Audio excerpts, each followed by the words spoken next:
life to a story. I believe every person has their own special voice, and we want to do stories that matter to the community. Some local children are learning firsthand where their food comes from. Their school, Pharr Elementary, has set up a community garden. Educators say the garden teaches science and life skills. Mark Teichner went out to Snellville, and he's here now with that story. This is what the First Lady's talking about, right? It's really interesting when they've done a really good job with this. You know, the garden is both high-tech, environmentally friendly, and actually already producing crops, not to mention serving as a teaching tool both in the classroom and the community. I'm really excited to help grow these things. The students at Pharr Elementary take turns watering the school's community garden.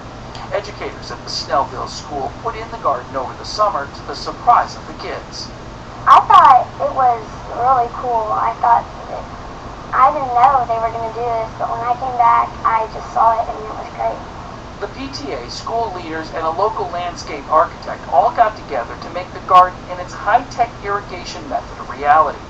Rainwater is collected from the school's roof and funneled into a 650-gallon filtered barrel. From there, a solar-powered pump brings the water to the plants through a drip irrigation system. We can cover a lot of concepts here, but in a very hands-on manner. The kids learn while they're tending the garden, which helps teach life and physical science. With the garden, we can teach them about habitats and about plants, the needs of plants and the classification of plants, all those kinds of things. The harvest will be donated to the Gwinnett Southeast Food Co-op, turning the garden into a citizen teaching tool as well. And it does teach the children the importance of giving back to the community, responsibility, respect, and so forth. Every year, the harvest will just get bigger and bigger, and it will help the folks over at the Southeast Food Co-op a lot. Plans call for expanding the garden, adding a plot for each grade, and a native fruit bush and tree section. We want to expand on all the edibles, natives, anything that's learning opportunity for the kids.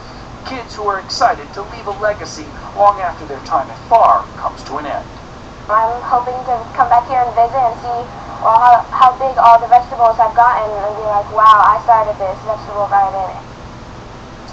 Those expansion plans call for a rain garden with plants that thrive in the water and a bog garden for carnivore plants. They also want to build a full-blown weather station in the garden area, adding meteorology to sort of the stuff they're teaching as well. Well, I got to ask you, how have these young farmers done? What kind of luck have they had with the crops? A lot better than our community garden that I've been working on. They actually have a pretty good crop, and if you saw, there's a watermelon in there. They didn't actually plant that watermelon vine. It was somebody who spat out a seed in the fall, and because the watering and the sun and everything they're getting is doing so well, a vine has popped up, and they've got a watermelon about that big, and they're expecting some more already. That's neat, and so even though we haven't had a lot of rain, they did okay. They're doing okay because they collect all the water off of the roof. Right. They had 2 good rainstorms, filled up that 650-gallon drum, and they still have not run out, so I'm sure they'd like some rain, but they're not in desperate needs like just about everybody else out there. Yeah. Okay. Thanks, Mark. Neat stuff. I take the homegrown tomatoes any day.